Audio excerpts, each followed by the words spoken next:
আমার নাতির বয়স না ওরা। আল্লামা মির্জা আব্বাস উদ্দিন হয়ে গেছে মির্জা আব্বাস। তুই কি শুরু করছিস?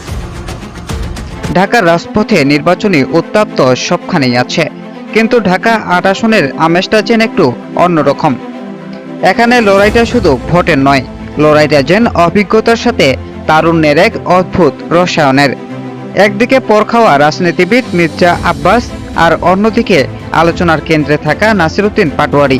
তাদের এই লড়াইকে অনেকে মজা করে বলছেন নানা নাতির লড়াই। সাধারণত নির্বাচনী মাঠে গালিগালাজ বা কাদা ছোড়াছুড়ি দেখা গেলেও এখানে চিত্রটা একেবারে ভিন্ন।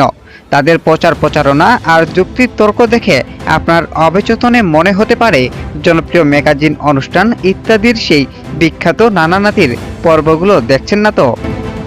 নাসিরউদ্দিন পাটোয়ারি যেন এখানে পুরো দস্তর নাতির চরিত্রে এক রাজনৈতিক সংস্করণ।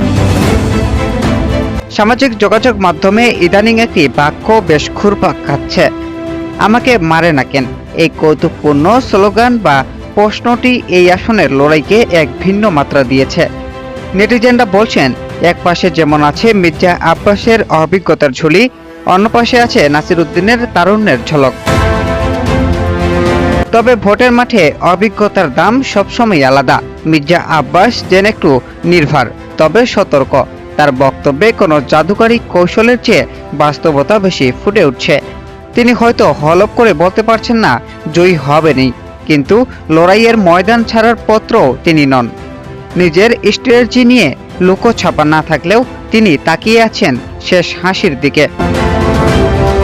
রাজনীতির হিসেব নিকেশ আর রাজপথের বাস্তবতা সবসময় এক হয় না। ভোটাররা কি অভিজ্ঞতার উপর ভরসা রাখবেন, নাকি তরুণ নেতৃত্বের চমককে বেছে নেবেন? নেটিজেনদের আলোচনা আর জনসভার ভিড় যাই বলুক না কেন, আসল ফয়সালা হবে আগামী 12 তারিখ।